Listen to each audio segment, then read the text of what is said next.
Bueno, como les había comentado en el correo, también tenemos para hoy a Rubén. Les voy a presentar rápido. Rubén es egresado de la carrera de Ingeniería Biónica en UPITA y también egresó de su maestría y su doctorado en el CIMBESTAF de Guadalajara. Él tiene experiencia pues, académica y también en la industria. Ha trabajado en Intel, en Skycatch y en Carbon Robotics. Y bueno, esto me podrá corregir Rubén. Actualmente trabaja como profesor de cátedra en el Tecnológico de Monterrey y es codirector de Data Lab Community. Y me parece que está trabajando como Senior Machine Learning Specialist en Predictiva. Predictiva, creo que sí. Ups, ya no lo veo.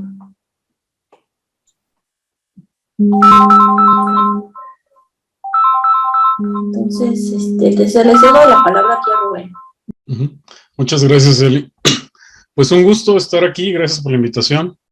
Un gustazo estar por acá. También digo, seguir después del doctor Savage, pues creo que va a ser complicado, pero bueno, voy a intentar que sea lo más provechosa esta plática. Me da gusto igual estar por acá con ustedes, porque digo, el Politécnico pues es mi alma mater. Ahí al menos en el campus de Upita que estuve, entonces bueno, también es un gusto estar por acá, y pues bueno, espero también que sea provechoso la charla el día de hoy, que les preparen. Déjenme, comparto pantalla.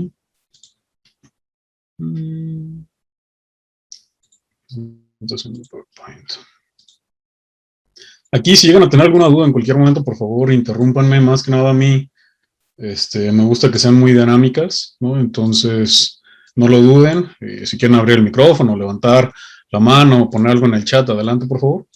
Este título que les traigo el día de hoy es ¿por qué no confiar en las redes neuronales convolucionales? Sé que puede llegar a sonar un poco como clickbait, sí, estoy de acuerdo, puede llegar a sonar como clickbait. Porque digo, al final del día son arquitecturas que se están utilizando bastante en los tiempos actuales, son arquitecturas en las cuales yo uso, ¿no? Muy concurridamente, ¿no? Prácticamente diario. Pero bueno, también hay que tener algunas observaciones. Antes de poder iniciar, me gustaría sondear un poco, ¿no? ¿Quiénes de aquí, pues bueno, han llegado a entrenar o han llegado a utilizar redes neuronales convolucionales particularmente? No sé si pueden decirme o levantar un thumbs up o la mano para nada más tener una idea.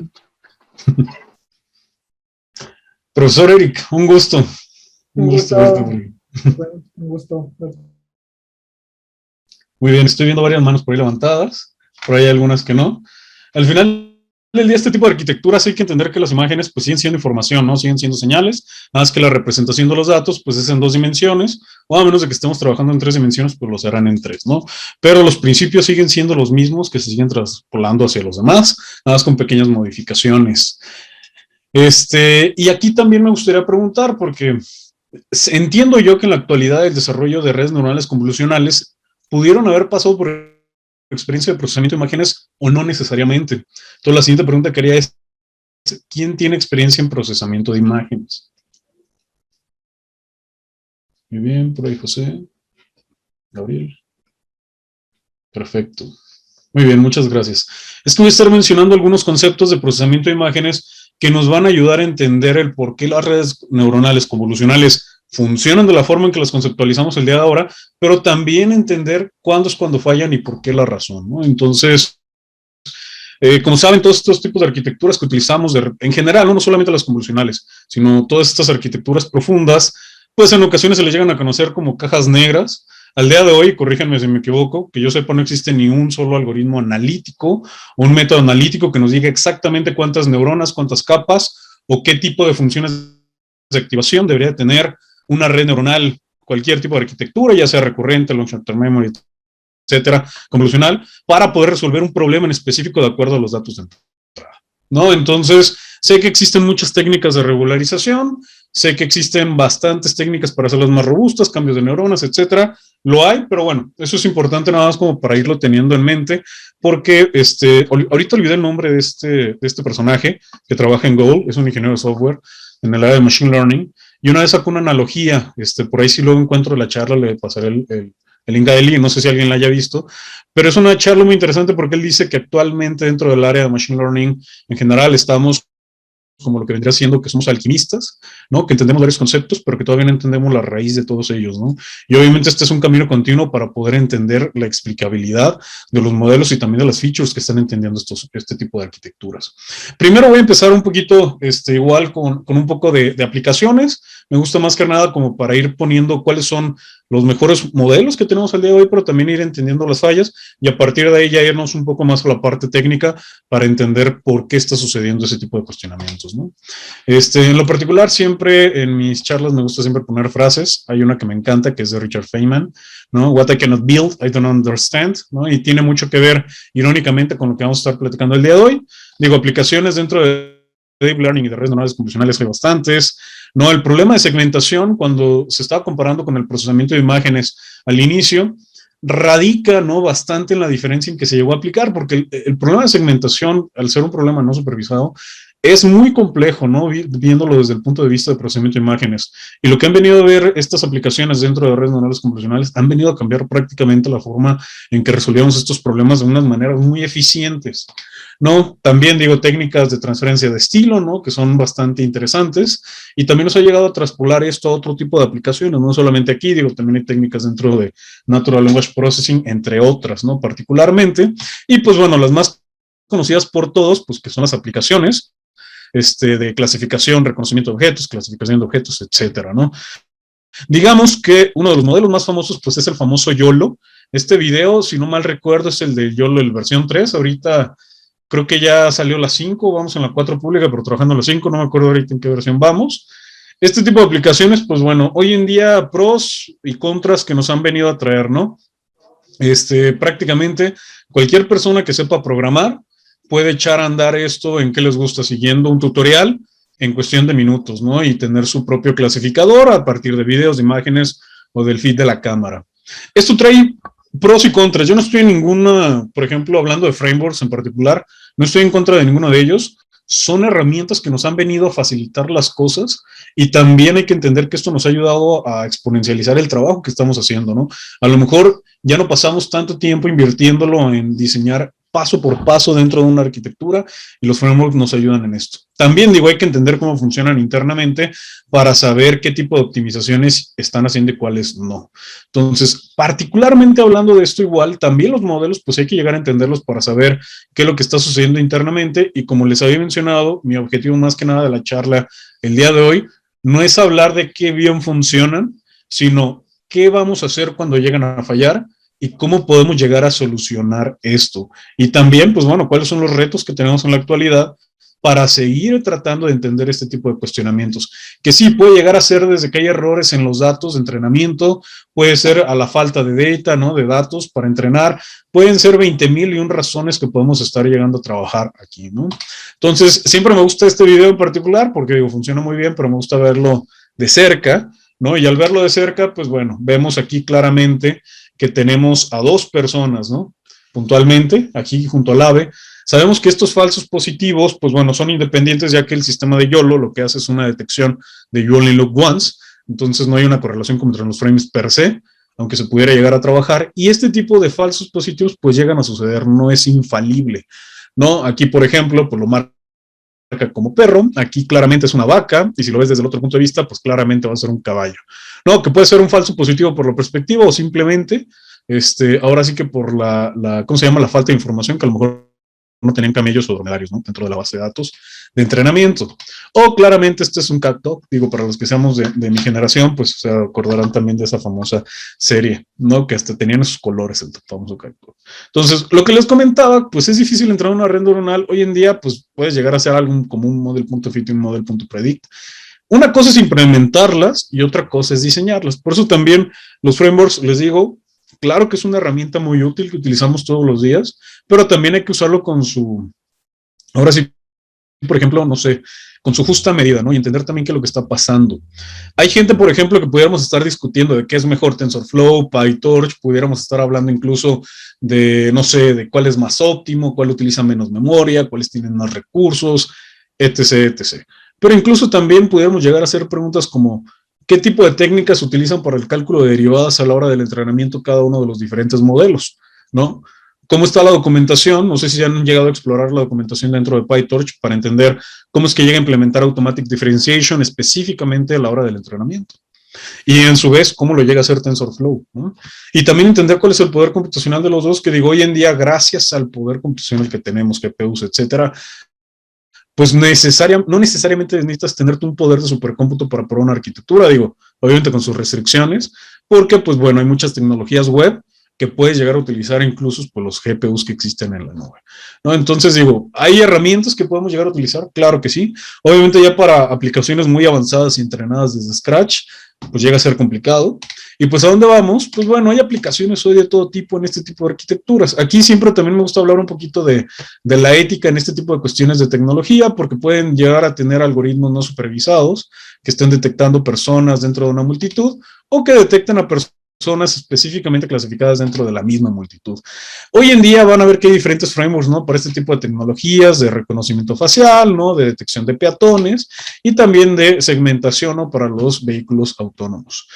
Algo particularmente aquí, yo sé que ustedes tienen mucho más experiencia que yo ahora sí que en robots móviles, pero hablando un poquito de la historia de cómo ha ido evolucionando la visión particularmente dentro de las aplicaciones móviles, a mí me gusta mucho este ejemplo de este video, porque particularmente cuando estaban trabajando con estos modelos, no me acuerdo de qué años era, si de los 80s, el modelo al inicio de cómo funcionaba este vehículo autónomo era de que primeramente iba por una vía, ¿no? La persona que iba manejando, obviamente ibas a tener diferentes sensores y actuadores dentro del sistema del vehículo, y primero iba a estar haciendo el recorrido una persona. Él iba a estar manejando de una manera tranquila, iba a estar girándole el volante, como ustedes pueden ir viendo ahí. Sí iban a medir el input de las cámaras, que es lo que estaba recibiendo del camino en ese momento, y también el input de los grados que puede estar marcando en ese momento el volante cuando ustedes lo van girando, ¿no? Entonces, esto era la construcción de los datos de entrenamiento particularmente que se estaba haciendo en ese momento.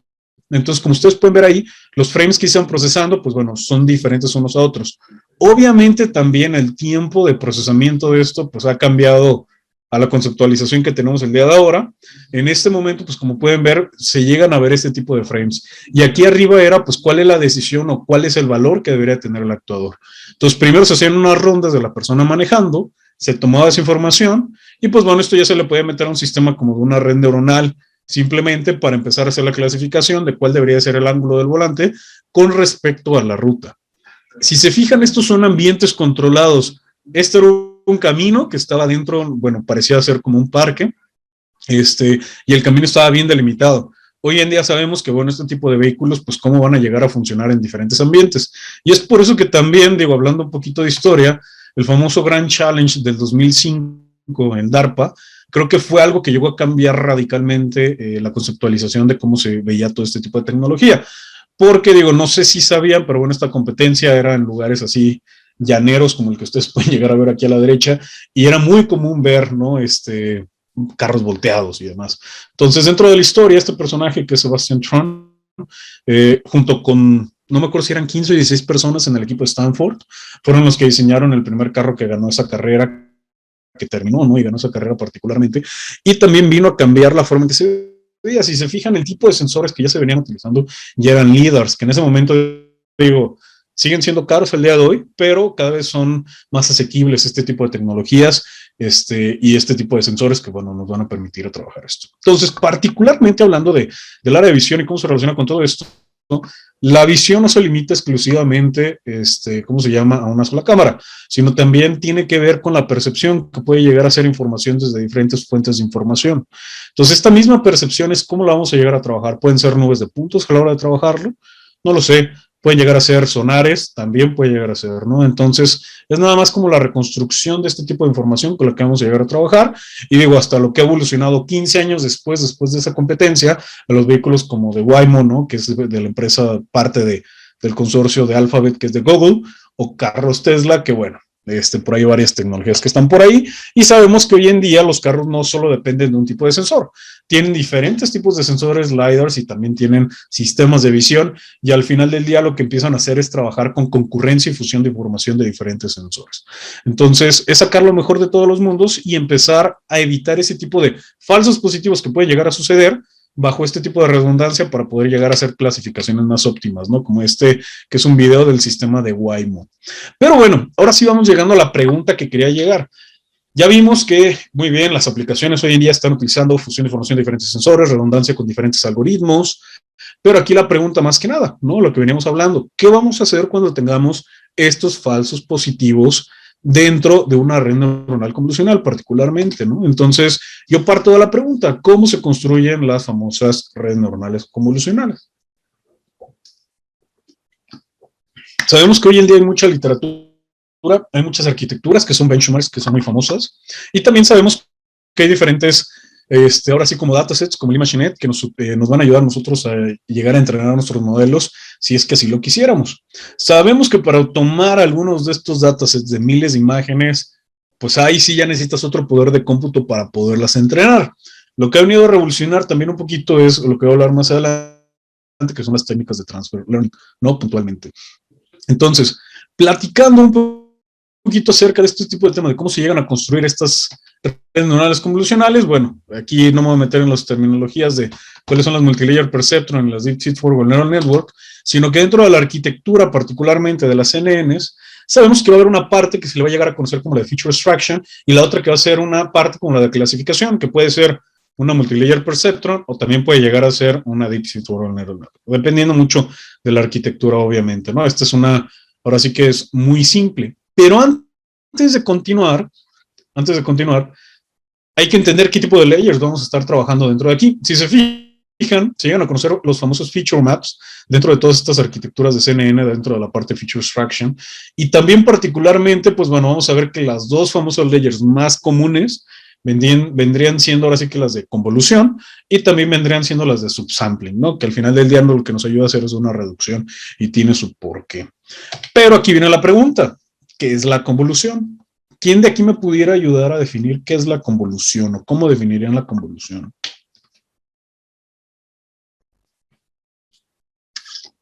¿O para qué nos sirve la convolución?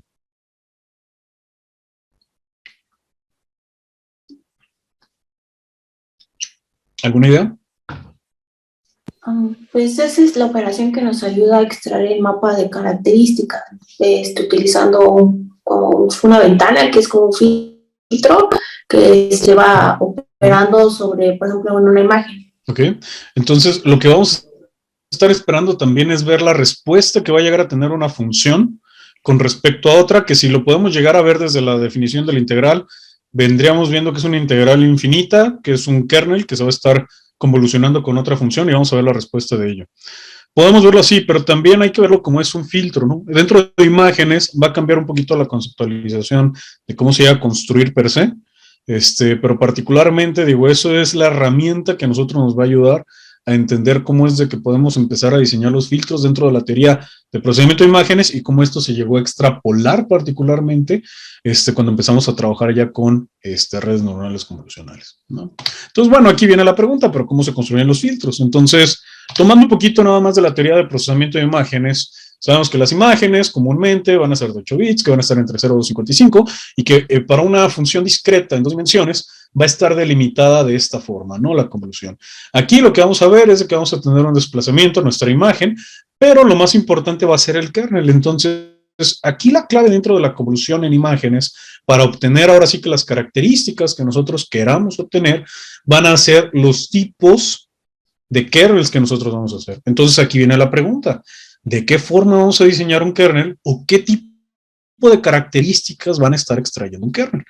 Bueno, siguiendo un poco con la teoría, ¿no? Dentro de procesamiento de imágenes, para poder calcular el kernel, primero hay que entender cómo están los gradientes dentro de nuestra imagen y cómo existen estas famosas, ahora sí, cambios que llega a haber dentro de los niveles de píxeles dentro de la vecindad que puede llegar a suceder en una ventana dentro de la imagen. Entonces, para eso, las derivadas o las aproximaciones que nosotros podemos llegar a hacer en este tiempo discreto nos van a ayudar a entender para dónde están convergiendo este tipo de valores.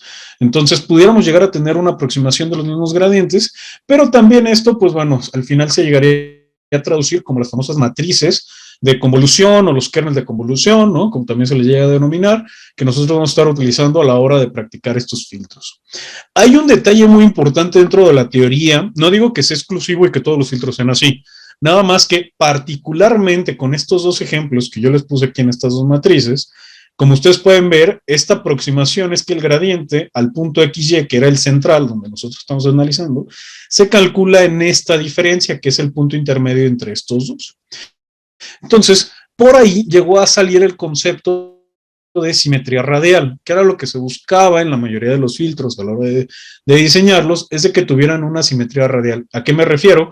Como iba a ser un ventaneo que se iba a estar haciendo este sampling a través de toda una imagen, es ver cómo se comportaba toda la vecindad a partir del píxel central que nosotros íbamos a estar teniendo y que íbamos a estar a llegar a analizar para ver cómo toda su vecindad se iba a llegar a comportar. Por eso es de que se empezó a buscar la simetría radial. Entonces, este tipo de aproximación se llegó a tener un pequeño recorrimiento de acuerdo a este tipo de ventana para este kernel, y aquí podemos ver cómo es de que se empezó a mantener este tipo de simetría radial bajo los mismos parámetros, y ahora sí ver cómo se iban a comportar alrededor del píxel que en ese momento nosotros íbamos a estar evaluando. Entonces, dentro de este diseño de los filtros, pues bueno, al empezar a obtener la magnitud y la dirección de todos ellos, podemos llegar a entender cómo se llegan a construir las Prewitt, ¿no? Las máscaras Ovel, y por qué hay unas que son verticales y otras que son horizontales, ¿no? Particularmente, bueno, para quien guste luego leer un poco más de la teoría del diseño de este tipo de filtros, que digamos que dentro de procesamiento de imágenes son de los dos más usados, el Prewitt y el Sobel, digo, también está el Rover, pero ese, no es impar, es en particular. Pues bueno, podemos llegar a analizar que lo que se tenían eran para analizar los bordes verticales, los bordes horizontales, y el Sobel, bueno, es un poquito más robusto para, ¿cómo se llama? Bordes en diagonal, ¿no? Entonces, así pudiéramos seguir pensando en diferentes tipos de filtros, como en los filtros bilaterales o los filtros gaussianos, ver su respuesta de los filtros en este momento en el Wave Number Domain, por ejemplo, y ver cómo iban a llegarse a comportar y qué tipo de características. Si se fijan, los bordes, lo que nos van a intentar o los van a estar expresando como características, es los cambios de intensidad que van a existir en los píxeles, por lo tanto, estos gradientes. Y estos mismos bordes, gradientes, etcétera, lo que nosotros vamos a estar utilizando son como características por una red neuronal. Entonces, lo que antes se tenía literal, que nosotros teníamos una imagen de entrada, que pudiera ser un número, por ejemplo, y pasarlo esto a vector, y nada más procesarlo así por una red neuronal, pues bueno, ya empezó a decir, vamos a empezar a extraer características, y mejor que estas características sean las que tenga que aprender el clasificador. Entonces, si empezamos a comparar, estos son filtros que se pudieron llegar a procesar de diferentes maneras, y esto nada más es como cómo se llegaría a ver en el Wave Number Domain la respuesta de un filtro que nosotros llegamos a configurar. Entonces, comparando las arquitecturas, sí podíamos hablar, ¿no?, del procesamiento de imágenes tradicional, que era la parte de feature extraction, y luego ya llegar a la parte de clasificación, pero bueno, la era de Deep Learning llegó a juntar estos dos. Entonces siempre la pregunta va a ser, ¿cuál va a ser mejor? Y aquí siempre me gusta poner como asteriscos porque creo que no hay una respuesta que sea correcta el 100% de los casos, porque esto va a depender bastante de la aplicación. Es cierto que en la gran mayoría de los casos podemos ver en las aplicaciones actuales, las técnicas de Deep Learning combinando el Feature Extraction y clasificación funcionan con mejores resultados en la gran mayoría de los casos. Entonces, al funcionar, pues hay que entender nada más cuando llega a fallar cómo lo vamos a llegar a corregir. Entonces, hablando un poquito también de la arquitectura de la CNN, particularmente cuando nosotros podemos llegar a jugar y empezar a modificar este tipo de arquitecturas, pues hay que entender cómo funciona internamente. Y es que hay que entender que la convolución dentro de las redes neuronales convolucionales no es la misma convolución que nosotros estamos utilizando anteriormente, nada más en imágenes. No es de que nada más juntamos el proceso de convolución y lo metimos a clasificar y ya todo junto. No, porque la convolución ahora se va a ver afectada por el entrenamiento dentro de la red neuronal. Entonces aquí es la pregunta. Muy bien, los kernels ya no los tenemos nosotros que diseñar a priori. Entonces la pregunta es, si el proceso de entrenamiento me va a ayudar a mí a optimizar ese tipo de kernels dentro de la arquitectura de redes neuronales convolucionales, ¿cuál es la mejor forma de poder llegar a optimizarlas? Vamos viendo. Viendo a fondo, ¿no?, la arquitectura que nosotros vamos a tener, si se fijan, aquí vamos a tener el kernel, el famoso kernel del cual estamos hablando, vamos a tener la imagen de entrada, que en este caso, si fijan, es una imagen de grises, por eso nada más tenemos un kernel de 5x5, si fuera de más capas, pues el kernel igualmente sería de diferentes capas, ¿no? Si fuera por 3, pues este sería por 3. También vemos que llega a tener un pequeño bias como tradicionalmente se llega a tener en las redes neuronales, y también vemos que tenemos una función de activación. Y todo esto es lo que nos va a convertir en una convolución, ¿no? Digo, aquí, si se fijan, el famoso padding se llega a perder, porque pasamos de 28 a 24, dependiendo de la dimensión del kernel con el cual vamos a estar convolucionándolo, y luego se llegan a hacer subsamplings, ¿no? O el average pooling, el max pooling, o el min pooling, ¿no? Que depende de la aproximación que ustedes estén diseñando, pues bueno, es el que se llega a utilizar, y en cascada se llegan a tener estos procesos de convolución, pooling. Yo sé que hay técnicas de dropout y demás, ahorita digo, no las voy a mencionar, porque no es el objetivo como tal, prefiero concentrarme meramente en estas dos, ¿no? El pooling, lo único que va a hacer es una reducción.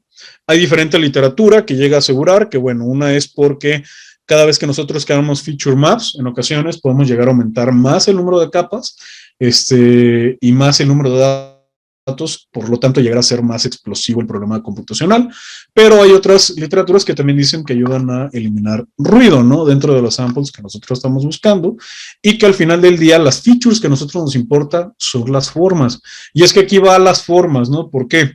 Siempre me gusta compararlo como la conceptualización que nuestro cerebro llega a utilizar de nuestro mundo, ¿no? La forma en que lo conceptualiza y que nos ayuda a darnos las herramientas a nosotros para poderlo clasificar, cómo es la diferencia para que nosotros podamos imitar eso dentro de nuestras arquitecturas. Entonces, si a nosotros como humanos nos pusieran a diferenciar, por ejemplo, a un lobo de un perro, pues bueno, pudiéramos empezar a decir, pues yo me fijaría en los colmillos, en el tamaño del animal, diferentes tipos de variables que a lo mejor unas son cualitativas y otras son cuantitativas. Pero particularmente dentro de este tipo de redes neuronales, aquí la pregunta es, ¿quién va a diseñar cada uno de estos kernels? Y la otra sería, se van a empezar a optimizar a partir del entrenamiento. Yo después, ¿cómo voy a poder visualizar qué tipo de features van a estar representando? Sí, yo sé que pueden visualizar las capas ocultas, ¿no? De ver cómo llegan las transformaciones de los datos. Y digo, creo que no traigo ninguna de esas imágenes, pero si han llegado a ver un poquito de la teoría de redes neuronales convolucionales, van a ver que se ven como patrones muy curiosos, en unos parecen como si fuesen fractales, no necesariamente lo son, pero que tienen unos patrones muy interesantes a la hora de construirse. Pero per se, digo, dentro de la literatura les llegan a llamar como, esto me acuerdo del libro de Ian Goodfellow y que llega a decirle cómo eran características de alto nivel, ¿no? Que llegan a denominarles en ocasiones. Entonces, estas famosas características, si se fijan, al final del día llega a pasar lo mismo. Al tener nosotros todos estos activation maps de diferentes dimensiones, que son en 2 dimensiones o en 3 dimensiones, etcétera, dependiendo del tamaño de estos bloques, llegamos a pasarlo a una vectorización, que digo, en la nomenclatura, bueno, en la literatura, perdón, le llegan a decir que la flatten layer, que nada más es pasar de matrices o de cubos de información a vector, y estos se llegan a concatenar de tal forma que al final vamos a tener una multilayer perceptron, o a menos de que ustedes decidan ponerle más capas a una fit for neural network, ¿no? Entonces, el proceso otra vez, como pueden ver, a partir de aquí de esta línea, se llega a dividir exactamente de la misma manera, ¿no? Tenemos el problema de clasificación, aquí, y aquí el problema de feature extraction. Recuerden, el problema ya está junto, ¿no? O sea, ya no está separado y lo hace de una forma automatizada. Entonces, hay que entender cuál es la diferencia de esta nueva convolución que está pasando internamente. Aquí está la ecuación. ¿Cómo está dada esta famosa convolución? Si se fijan, lo que yo quiero que vean, es para un kernel de 3×3, particularmente, pero hasta aquí, la convolución es exactamente la misma que nosotros estábamos utilizando anteriormente en imágenes. Entonces alguien me puede decir, oye Rubén, ¿tú puedes definir qué tipo de kernel quieres llegar a utilizar ahí? Claro que sí, tú puedes llegar a poner ahí si quieres un private, un Sobel, o puedes poner un aleatorio, no hay ningún problema. El tamaño del kernel también va a depender de diferentes factores. Hay algunas heurísticas y unas metodologías, particularmente las metodologías de la elección, pues bueno, tiene que ver con el tamaño de los elementos que tú quieres llegar a hacerlo, pero también hay otros razonamientos para poder elegir diferentes tamaños de los kernels. Y lo que estamos viendo que hay nuevo es este famoso bias y esta famosa función de activación.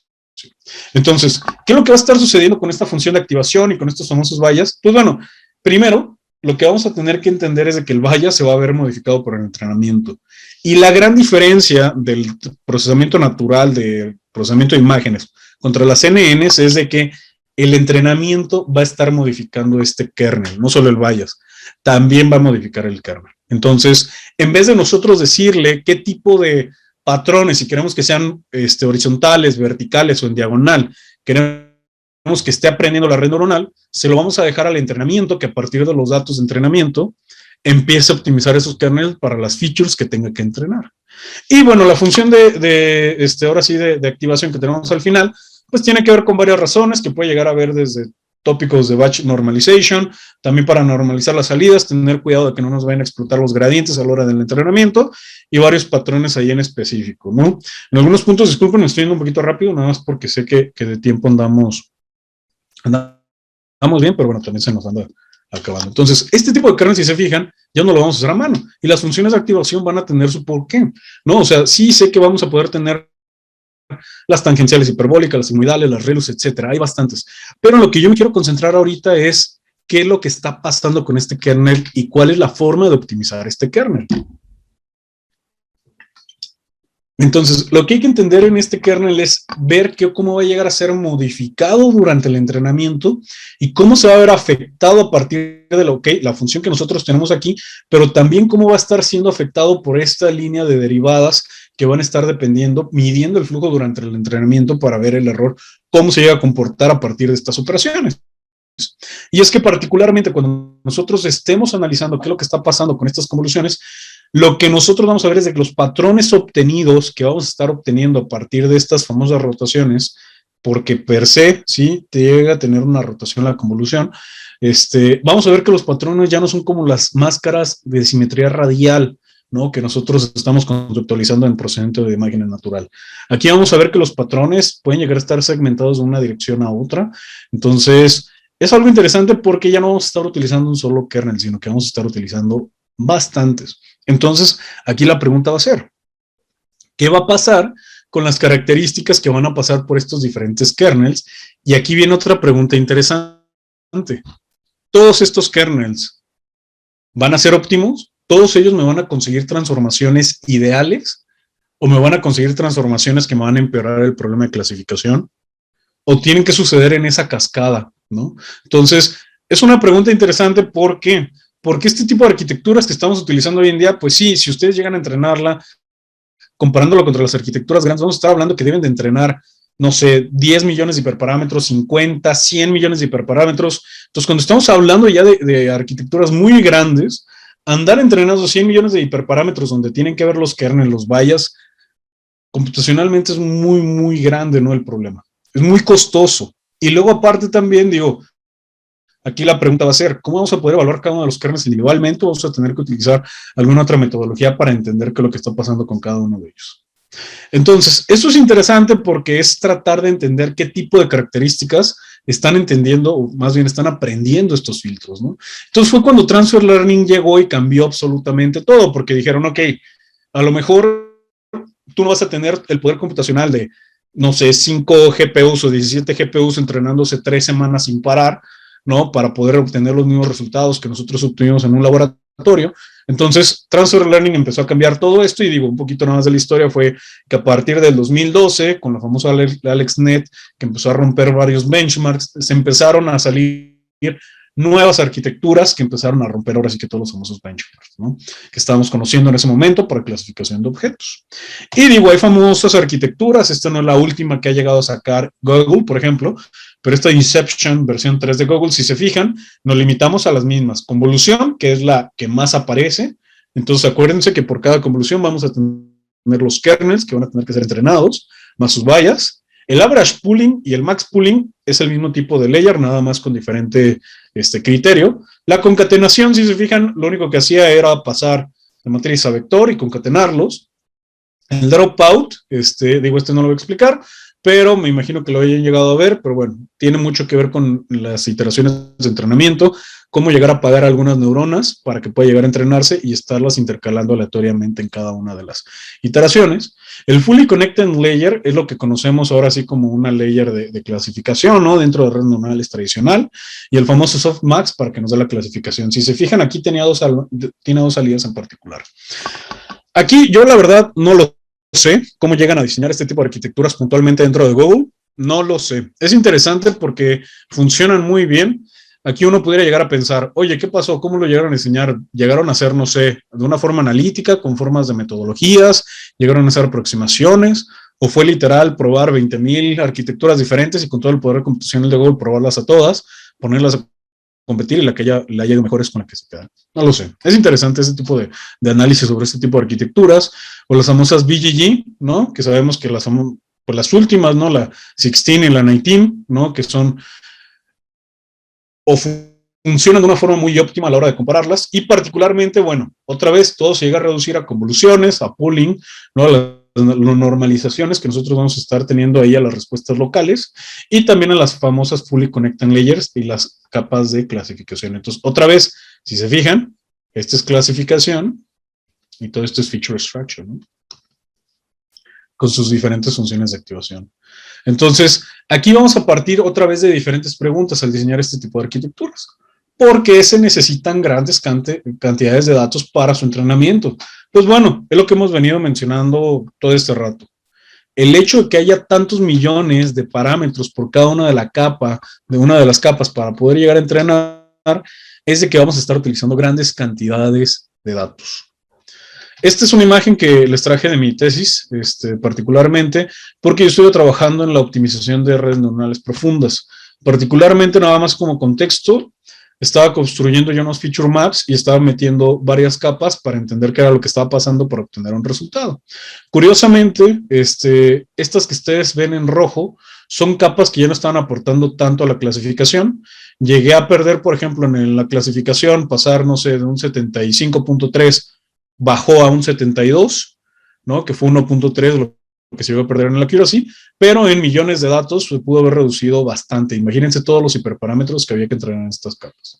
Entonces, parte bastante de que ese tipo de layers que nosotros estamos agregando, ya sean en las fully connected, en las convoluciones, ¿cuáles son las layers que en realidad nos está aportando mejores transformaciones a los datos internamente que nos van a ayudar a solucionar el problema? ¿O cuál conjunción de transformaciones, ¿no? ¿Qué conjunto, perdón, de transformaciones nos van a estar ayudando? Y en realidad, ¿cuáles son las transformaciones que no están ayudando nada?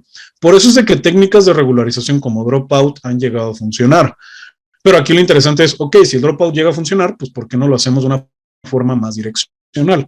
¿Cómo darle herramientas para que no sea algo totalmente aleatorio y que nos empiece a suprimir a lo mejor kernels o layers que no están aportando información para que esto sea una forma más óptima? Y entonces digo, aquí me gusta ir cerrando las charlas más que nada como con tópicos de esto nada más no llega a pasar a lo mejor en investigación, o a lo mejor a los grandes laboratorios no les llega a pasar, etcétera, ¿no? Y es que, digo, ¿qué le llega a pasar a las grandes empresas que nunca han fallado? Pues claro que no, digo. No sé si supieron del famoso caso que pasó ahí en Google, ¿no? Particularmente clasificó a 2 personas que tenían su piel de color negro, los clasificó como gorilas, y es que también hay un punto importante. Sé que las arquitecturas per se son muy poderosas, las CNNs, como las llegamos a construir, ya sea desde cero, desde técnicas como Transfer Learning, pero particularmente yo creo que para cada problema va a haber una arquitectura óptima, que todavía no la encontramos o no sepamos el método, es otra cosa. Pero también entender que a lo mejor no todo se puede llegar a resolver por CNNs o Deep Learning en particular. Ya que es a lo que voy, siempre saco una analogía de que pudiéramos decir que una arquitectura profunda, de Deep Learning, etcétera, vendría siendo como una bazooka, pero a lo mejor tu objetivo es darle un metro, un blanco. Entonces te conviene más utilizar una resortera, por ejemplo, que utilizar una bazooka, ¿no? Porque la bazooka a lo mejor le das y destruyes el blanco, pero a lo mejor te das a ti, ¿no? O fallas por tanta potencia por no saberlo utilizar, ¿no? Es una analogía que me gusta utilizar. Y aquí en este tipo de particular de problemas, nada más para que ustedes lo tengan conceptualizado, hay algunas iniciativas que se están trabajando a nivel mundial para evitar sesgos en las bases de datos.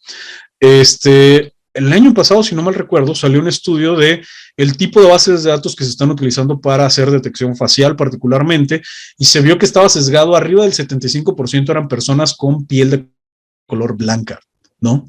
Entonces, sabemos que la discriminación, el racismo son cosas que existen particularmente, y el problema es de que inconscientemente las bases de datos están construidas de esta manera, por lo tanto, todos esos sesgos que llegan a existir, obviamente se los vamos a estar pasando a los modelos.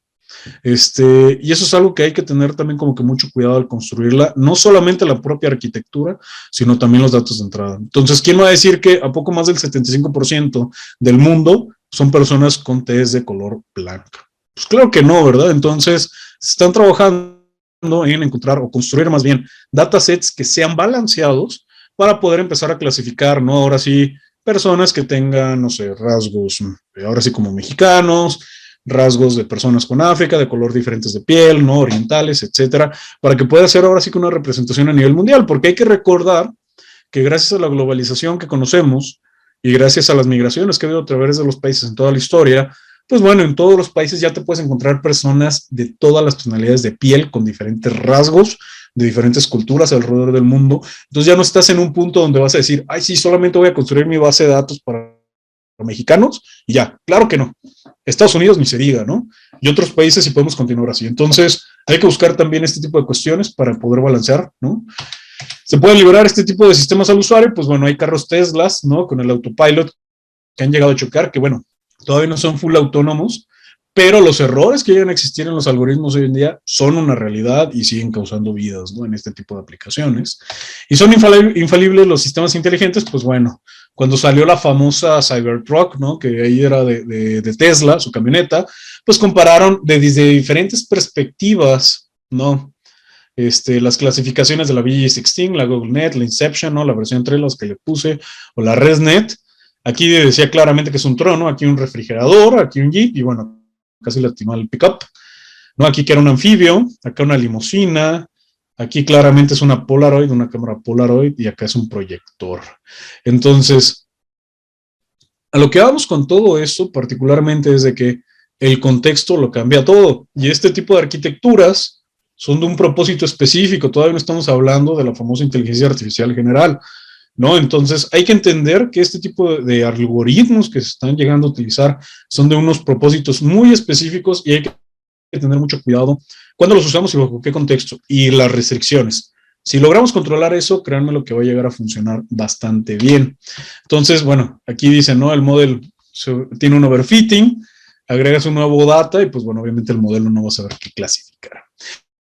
Y dentro de la explicabilidad de las features utilizadas, este paper en particular me gustó bastante, porque si se fijan, tenemos como el input de la entrada, este labrador, ¿no? Que es una persona que está atrás abrazándolo, tocando la guitarra, y para entender cuáles son los píxeles que activan la decisión final de una red neuronal convolucional, empezaron a ver cuáles eran los que se llegaron a activar. Entonces, si se fijan, esto fue hecho en el Google Inception, y particularmente estos son los píxeles que definieron que iba a ser una guitarra eléctrica. Yo les diría, ¿ustedes cómo saben que esto es una guitarra eléctrica o acústica?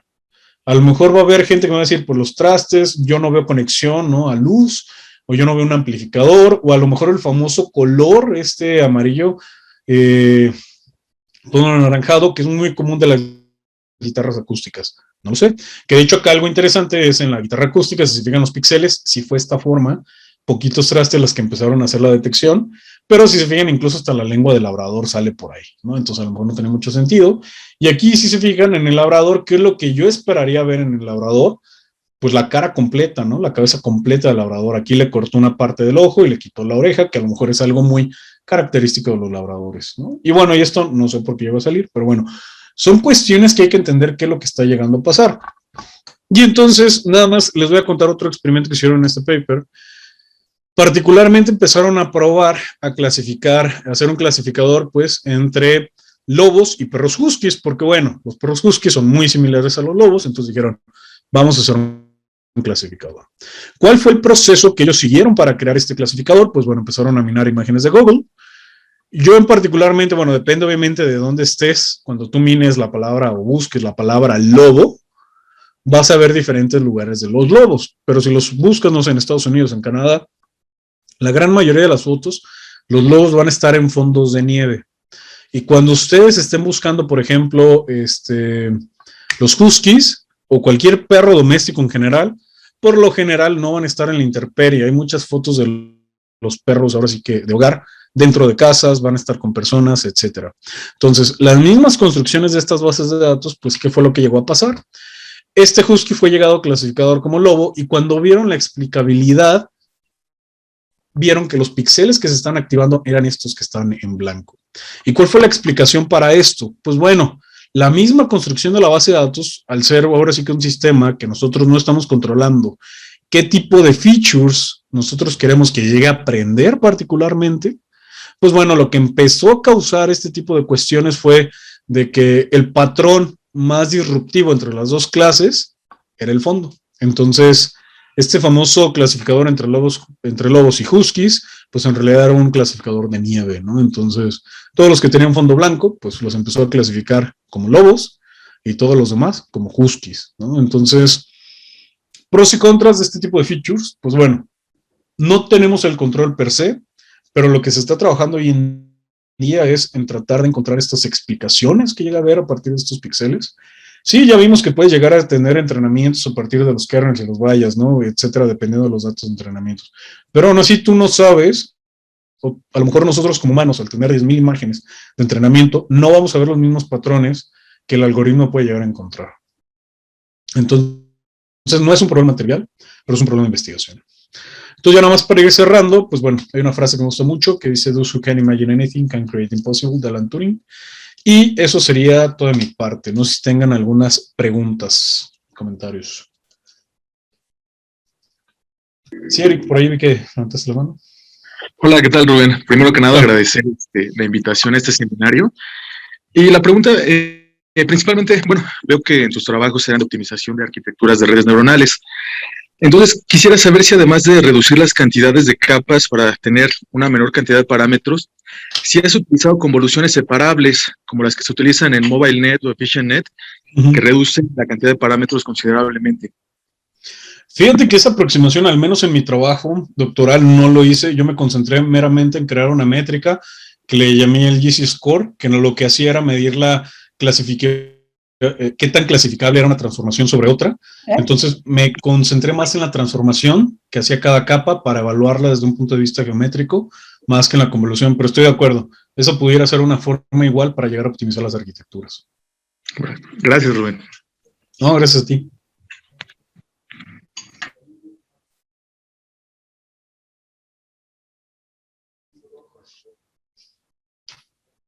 Eli, veo que tienes por ahí la mano levantada. Sí, ahorita con esto, bueno, gracias por aceptar la invitación. Creo que la charla estuvo muy interesante. Con la última información que diste me surgió una duda. Si se hace un transfer learning a por ejemplo, un modelo que estemos proponiendo para hacer alguna clasificación, por ejemplo, no estaría, en el caso de los lobos y los huskies, no estaría heredando esos problemas de que, por ejemplo, en el caso del husky decía que era un lobo, pero porque estuvo viendo las características de la nieve. ¿Cómo se podría evitar o cómo podríamos nosotros saber la inherencia, ¿no? de esas características, cómo van a afectar al modelo que estás trabajando? Esa es la pregunta del millón. Digo, porque técnicas de transfer learning han venido a ayudar bastantes. Incluso, no sé si se recuerdan la famosa imagen que salió hace un par de años, la primera imagen de un hoyo negro. ¿No? Por ahí. Esa reconstrucción, particularmente las GANs que se llegaron a utilizar para hacer esa recreación, se llegaron a utilizar técnicas de transfer learning, ¿no? Entonces, hay una entrevista que le hicieron a esta chava, se me olvidó el nombre, pero particularmente ella dijo, pues entrenaron a partir de imágenes de tu casa, de personas, de perros, ¿no? Para optimizarlos. Aquí, ¿cuál es el punto? Va a depender bastante de la aplicación. ¿Y cómo asegurarlo per se? Pues bueno, primero tienes que hacer un debug de la arquitectura, ¿no? Y de cuál fue el dataset de entrenamiento. Creo que aquí la clave primero es entender cuáles fueron los datos de entrenamiento. A partir también ya de la arquitectura, que tú ya la empezaste a entrenar con técnicas de transfer learning para tus propios problemas, ver la explicabilidad de cuáles son los píxeles que se están activando para hacer tus clasificaciones. Ahí como el problema que se estaba haciendo como lo del lobo, ver la explicabilidad, entender por qué clasifica, no sé, si tú tienes dos clases, cuáles son los píxeles que se diferencian entre una clase y otra. Si tú ves que en ese contexto la técnica de transfer learning te ayudó y si está haciendo features que a lo mejor, al menos contigo, si hacen como match y te está dando buenos resultados, pues yo creo que es un buen camino. Si de repente ves que los falsos positivos se van por algo que no tenía nada de sentido, pues habría que entrar a ver si lo puedes llegar a corregir, ya sea por tu dataset de entrenamiento, porque hay que entender aquí, ¿no? Con las técnicas de transfer learning, vamos a tener dos etapas de dos datasets diferentes. Entonces habría que analizar tu dataset, pero bueno, también habría que analizar si la arquitectura es la óptima con el dataset original. Yo iría por ese tipo de caminos. Ok, muchas gracias. No, por nada.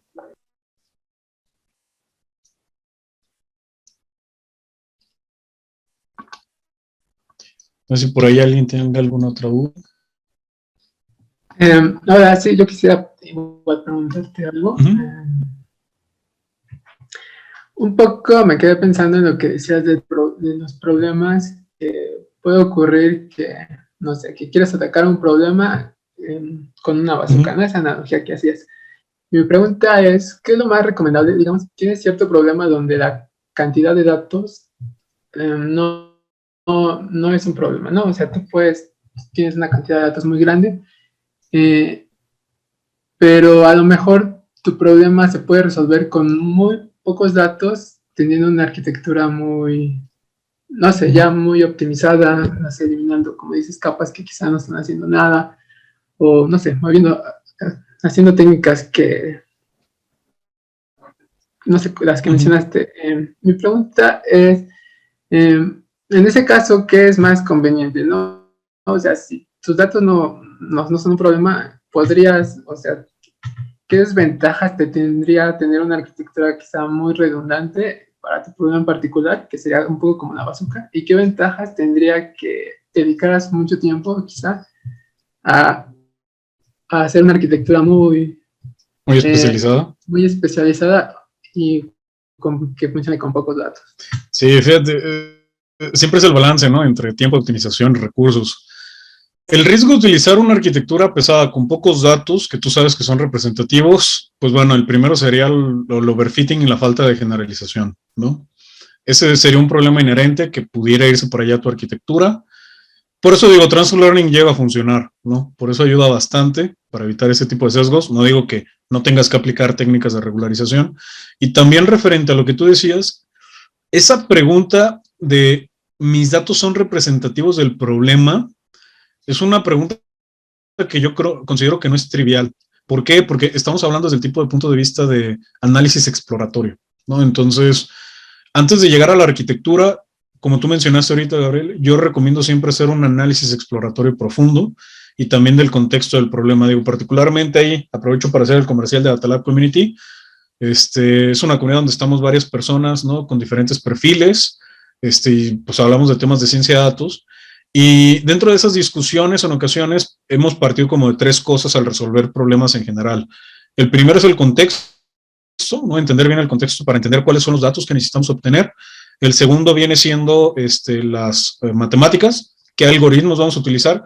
Una vez que entendimos el contexto, ¿no? Y que sabemos cuáles son los retos a resolver, el tipo de datos, si son imágenes, videos, point clouds, etcétera, ver cuáles son los algoritmos, ya sea Structure for Motion o ya sea, no sé, redes neuronales convolucionales, etcétera, y al último las herramientas que venían siendo los frameworks. Entonces, particularmente hablando de esos 3 puntos, incluso en el primero, en el contexto, para nosotros pueden ser los datos representativos, pero puede ser que nosotros estemos transmitiendo un sesgo. Hoy en día, lo que yo he visto que se ha llegado a hacer dentro del estado del arte es que tú llegas a hacer, por ejemplo, datasets sesgados. ¿A qué es a lo que voy? Lo que llegan a hacer, por ejemplo, es tú entrenas tu modelo, haces todas las validaciones que tú quieres, tu K-fold cross validation, etcétera, tienes tu dataset, ¿no? Lo particionas como tú quieras y tú dices, muy bien, ya mi modelo ya está bien. La otra es, mete, ¿no? Con un dato sesgado, con un dataset sesgado, entrénala y ver cómo se llega a comportar. Para que tú veas si tus técnicas de regularización y tus técnicas de modelo de entrenamiento son bastante robustas para evitar irse al sesgo. Si tu modelo se evita hacer un clasificador sesgado cuando tú sabes que el dataset es sesgado, tú vas a saber que tus técnicas de regularización son buenas. Si no, pues hay que tener cuidado porque ¿qué va a evitar que tu dataset, que tu modelo no se haya ido sesgo, ¿no? Entonces son una de las técnicas interesantes que son como tipos de ataques que se llegan a hacer a los modelos hoy en día para saber qué tan robustos son. Pero ese es un tema interesante. Ok, gracias. Por nada, Gabriel. Hola, Rubén. Levantó la mano Irving, que pase primero. Ok. No, adelante, bueno, ya me tocó. Gracias, Rubén, por la plática. Interesante tu plática. Fíjate que cuando estabas hablando un poco al principio de tu plática de utilizar este Model Fit y Model Inference, ¿no? Prácticamente. Un poco, no me parece tan mal en el sentido de que, pues yo creo que ya ahora esta parte, es tan grande y tan extensa que es difícil, hacer todo el proceso, ¿no? Desde la idea hasta a la ejecución, es difícil. Y en tanto compararlo como el hacer el diseño de un software, pues implica muchísimas tareas, muchísimas áreas, ¿no? Pues no sé si tú tengas o en tu experiencia, un tanto en la industria y en la academia, has identificado como estos roles de qué personas se requieren, ¿no? O sea, digamos, no podemos ser todo el tiempo todólogos y el mismo que entrena la red es el mismo que la diseña, el que hace la colección de los datos, etcétera. Pero si tienes como ya ciertos perfiles que digas, pues se requieren estas personas para hacer el proceso de hacer el sistema. Sí, muy buena pregunta, Irving. Hay un capítulo de Atacadas del podcast de Atalab. No, ya eso pareció comercial. No, pero digo, fuera de broma, sí hablamos de eso. Y es que particularmente creo que se ha llegado a confundir mucho la posición del data scientist y tiene mucho que ver las partes de mercadotecnia y de reclutamiento, ¿no? Creo que ha sido así el error principal y desgraciadamente hoy en día ya la gente ya ubicó la vacante así, aunque eso no sea un data scientist. Porque al inicio, pues cuando tú decías todo lo que debe saber un data scientist es un unicornio, ¿no? O sea, es saber demasiado de diferentes áreas, ¿no? O sea, de ingeniería de datos, de análisis de datos, de visualización, ¿no? Es una gama muy grande. Pero hoy en día, pues bueno, hay que jugar ya con lo que se tiene y pues hay que empezar a hacerlo de un poco mesurado. Muchas vacantes que a mí me ha tocado ver, digo, también aquí en el ecosistema de Guadalajara, es igual muy grande como el de México, hablando de tecnología, son ecosistemas muy grandes, y particularmente tengo la experiencia o la oportunidad de estar en un grupo de CTOs, entonces me ha llegado a tocar poder platicar con ellos, ¿no? Entender como sus dudas, ¿no? Sus preocupaciones, y es que muchas veces les dicen, gente que a lo mejor no sabe hablar, y les dice, tú necesitas a alguien que te enseñe o que te haga inteligencia artificial en tu compañía. Entonces, pues le hablan inteligencia artificial a cualquier cosa, ¿no? Y luego también ya llegan a utilizar como hashtags, ¿no? Inteligencia artificial para todo, ¿no? Todo está hecho con inteligencia artificial, cuando tienen por ahí un if. Entonces, a lo que voy con esto particularmente es de que la posición más utilizada vendría siendo la de ingeniero de datos, porque yo creo que aquí en México al menos, bueno, en general a nivel mundial, pero mucho en México todavía no está la cultura de datos, ¿no? Per se. Entonces, crear muy buenas arquitecturas en primer lugar es lo importante, que sean escalables, ¿no? O sea, que sean plásticas, que sean ahora sí muy robustas para poder llegar a funcionar de una escalabilidad horizontal, etcétera. Creo que lo más importante primero. Y ahora sí, el perfil que hace el data scientist, pues es el que debe de ser la conexión entre la aplicación de negocio, ¿no? Por ejemplo, y también el equipo que está dentro de Machine Learning, ¿no? Ayudando en el diseño de algoritmos. Pero también a lo que voy aquí es de que en un grupo de data science, yo creo que no debería de haber solo data scientist. Debe de haber estos tipos de perfiles, ¿no? Un ingeniero de datos, un machine learning specialist, debería de llegar a ver incluso, pues bueno, el perfil de data scientist, y así pudiéramos continuar con otro tipo de perfiles, ¿no? Una vez en una charla que me tocó dar a personas de UX, ahí entendimos incluso por qué, desde la captura de datos, tener gente de UX colaborando con este tipo de equipos de data science es importante porque estás hablando desde la captura de datos, ¿no? Entonces es no solamente qué datos tú quieres, sino también qué datos crees que la gente te va a dar sin que te mienta. Entonces también es como pensar en qué tipo de calidad y qué forma de preguntarlos, ¿no? Y poner en una balanza todo ello. Entonces creo que por ahí, pues bueno, más bien es crear equipos de data science y no como el perfil unicornio, ¿no? Gracias. No, por nada. Sí. Hola, Rubén, otra vez. Hola. Te quiero preguntar acerca de Data Lab, cuáles son los propósitos, hacia dónde va en unos años, y bueno, y la historia, si gustas compartirnos más información, claro. Claro que sí, con mucho gusto. De ahí me voy de largo, ¿eh? Ya pedí permiso para la siguiente junta. No, sí, digo, Data Lab nació acá en Guadalajara, particularmente. La comunidad ya cumplió 5 años, entonces para ser una comunidad en general es bastante. Fíjense que no conozco al 100% del ecosistema en Ciudad de México. Ya cuando yo me empecé a involucrar en comunidades, pues ya estaba acá de regreso en mi tierra, acá en Guadalajara. Pero al menos en ciencia de datos sí tenemos convivencia. No sé si han llegado a escuchar de Datapub, que particularmente está allá en Ciudad de México. Es una comunidad donde nosotros, de hecho, tenemos un WhatsApp donde estamos ellos, nosotros y también una comunidad de ciencia de datos en Monterrey.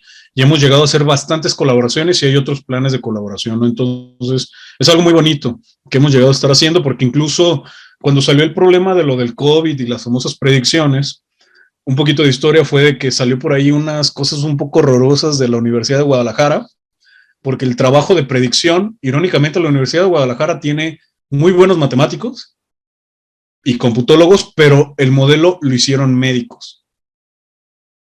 No voy a saber por qué, es cuestión política, no me quiero meter en eso.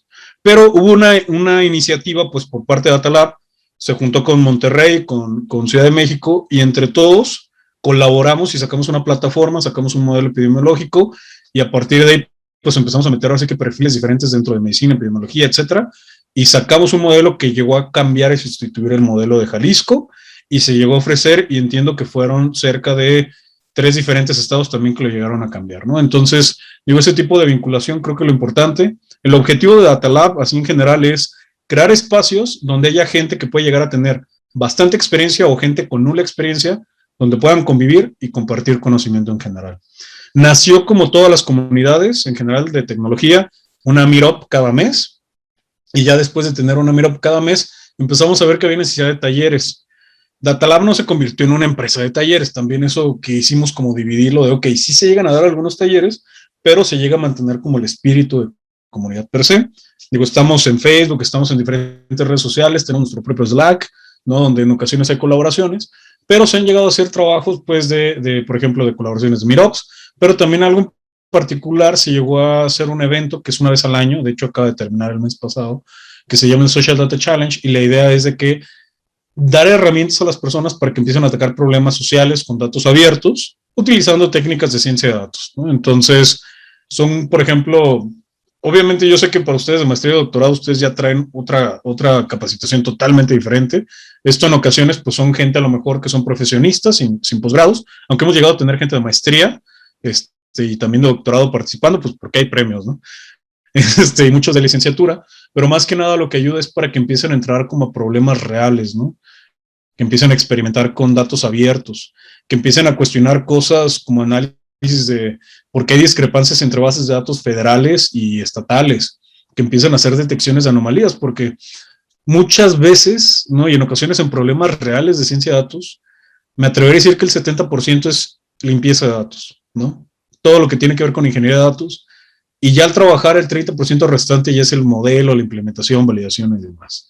En la academia sabemos que esto es diferente porque ya cuentas tú con bases de datos muy estructuradas y muy limpias y te preocupas por los modelos, pero en la realidad pues es otra historia, ¿no? Entonces, el objetivo de Datalab es eso, ¿no? Crear este tipo de espacios que afortunadamente, digo, se ha llegado a expandir, ¿no? No solo a México, a diferentes estados, y por ejemplo, con iniciativas como esta que les comentaba, el Social Data Challenge, pues ya hemos tenido gente participando de Colombia, de Venezuela, de España, de Inglaterra, de Estados Unidos, entonces de Perú, ha ido creciendo bastante bonito.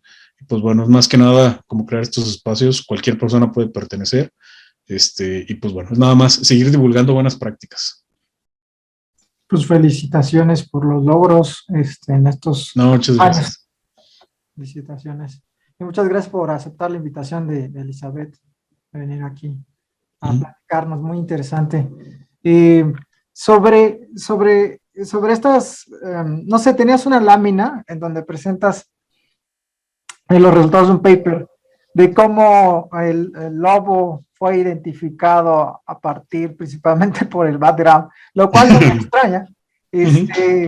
Simplemente es muy, muy bonita ilustración, digamos, de lo que sucede. Yo tengo no sé si tú estés de acuerdo conmigo, pero tengo la creencia de que en parte se debe, primero a la base de datos, pero segundo, y tal vez no porque sea segundo es que sea menos importante, sino quizás es más importante, es que optimizamos. Nosotros traducimos el aprendizaje de los modelos, no necesariamente redes neuronales, a un problema de optimización, lo reducimos a un problema de optimización, y ahí es donde donde yo creo que estamos errando, creo que no debe de ser la optimización, porque la optimización siempre nos va a llevar a overfitting, siempre a exigirle que se fije en aquella característica que sea más distinguible. Y pues, claro, si le muestras en una base de datos donde la característica del background es la que provoca eso, no sé, ¿tú qué opinas sobre esto? Perdón por alargarme mucho. No, fíjate que estoy totalmente de acuerdo en ese punto. Si tú intentas buscar algo en específico, lo vas a encontrar dentro de los datos, ¿no? Si ya vas sesgado, lo vas a encontrar. Creo que es por eso que en la actualidad las técnicas de regularización han llegado a tener tanta importancia, ¿no? Es eso. ¿Qué es lo que hace la regularización? Es literal, métele ruido para que no se te vaya, ahora sí que al óptimo global, que al inicio yo me acuerdo cuando los primeros tópicos de Machine Learning era, hay que encontrar el óptimo global, ¿no? El mínimo global es el que hay que encontrar. Hoy en día es, no necesariamente el global, a lo mejor un local que te llegue a encontrar una buena generalización de todo el problema, ¿no? Y es por eso que las regularizaciones han tomado un rol crucial en tratar de evitar este tipo de overfitting, porque también por ahí una discusión que estaba por ahí interesante es, ¿qué pasa si todas las arquitecturas de Deep Learning que son entrenadas con grandes cantidades de datos, en realidad son problemas de overfitting, ¿no? Y voy a poner un ejemplo, cuando se hacen detecciones de carros, si se llegó a entrenar con prácticamente todos los posibles vistas de calles, ¿no? Donde están las señalizaciones de diferentes países, personas caminando, mascotas caminando, etcétera, y todos los posibles carros de todos los diseños dentro de la calle, pues a lo mejor ya llegaste a tener un dataset representativo al menos de la mayoría de los casos. Entonces, por ahí venía la pregunta si en realidad es un overfitting controlado bajo el contexto o no lo es. Sí, la diversidad de los datos. Ese es otro, ¿no? Que muchas veces tú escuchas, tú hablas del marketing que hay en las posiciones de datos y en muchas otras cosas como inteligencia artificial. Pero bueno, es un problema que es inevitable, yo pienso que es inevitable. Tú revisas la historia y es inevitable, la gente crea mitos, es así, somos muy imaginativos. De hecho, nos hace seres humanos eso. Entonces no podemos evitarlo. Y el problema es que crea burbujas y luego, pues, la burbuja tiene que explotar, ¿no? Y, pues, alguien va... Están los famosos AI Winters, ¿no? ¿AI Winters? Ajá. ¿Por qué? Digo, a través de la historia, sí, llegó a pasar, digo, el último fue por ahí de los... ¿Sí? En los años, ¿qué? 70 fue, que lo que provocó es, viene la revolución de inteligencia artificial, llega mucha inversión, la mercadotecnia o las expectativas son mayores, y cuando llega la decepción, llega a haber una reducción en el funding, ¿no? Entonces, por ahí hay gente que dice, si buscan del tema de AI Winters, de que son cíclicos. Entonces, muchos se preguntan, ¿cuándo nos va a llegar el AI Winter a esta etapa en la que estamos? No lo sé, pero digo, hay que aprovecharla. Sí, hay que aprovechar, capitalizarse económicamente y después aprovechar ese capital para generar capital humano, capital intelectual, conocimiento. Eso es lo que nos deja los Winters, estas burbujas. Está bien, eso es bueno. Tú hiciste eso avance. Tú hiciste otro comentario sobre la alquimia que dijo este ingeniero de allá de Google. Google, sí, no me acuerdo cómo se llama. Pero ¿sabes qué? Yo apenas me di cuenta que se parece más a la numerología. Sí, esa actividad de buscarle explicación a los números. Por ejemplo, este libro que Gerardo Herrera, el físico más citado de México, que escribió, tiene un capítulo sobre la numerología. Ahí te recomiendo ese libro. Se llama El poderoso arte del engaño. Examina cómo se usan las estadísticas para engañar. Pues por ahí a lo mejor te encanta mucho, o a los de la comunidad de Data Lab, si ya lo han leído. Es muy bueno y es lo voy a buscar. Bueno, ya, perdón, por alargar. No, muchas gracias. De hecho, me hiciste acordarme, hubo un tiempo en la universidad que tuve la fijación por el número áureo, ¿no? Y cuando te pones a investigar, pues bueno, a través de la historia, el número áureo se ha tratado de buscar en todas las relaciones y ajustarlo es que está en todos lados, ¿no? Cuando es una cuestión de los números muy bonita, pues sí, pero no necesariamente una explicabilidad, ¿no? Exacto. Hay un paper, hace 5 años me la topé, creo, en donde con una sola función puede ajustar cualquier base de datos con un solo número, con un solo parámetro. Pero obviamente no tiene ninguna utilidad, porque pues no genera Sí. solo es una curiosidad matemática Ajá. interesante. Sí. Totalmente. Muy bien. Pues bueno, creo que ya nos extendimos por ahí, ¿no? Cerca de media hora. Elizabeth. Sí. De todos modos, digo, cualquier cosa ahí les dejo mi correo y pues ya saben, igual ahí por la comunidad, cualquier cosa que vamos a ayudar desde acá, desde Guadalajara, pues con mucho gusto, ya saben que con toda la confianza me pueden escribir. Bueno, muchas gracias, Rubén. Me gustó mucho la presentación y igual me dejaste pensando algunas ideas que debo de tomar en cuenta para lo que estoy trabajando. Ese es mi objetivo siempre, dejar más dudas que con la que iniciaron, pero que sean dudas más complejas. Bueno. Entonces, creo que ya no hubo más preguntas, pero bueno, otra vez, muchas gracias. Y a ver, bueno, luego estamos en comunicación. Claro que sí. Muchas gracias por la invitación y un gusto estar aquí. Igualmente un gusto Hasta saludarte. luego, Rubén. Nos vemos mucho. Gracias. Luego. Ajá. Muchas gracias. Gracias, Rubén. Cuídense mucho. Excelente día. Hasta luego. Hasta luego.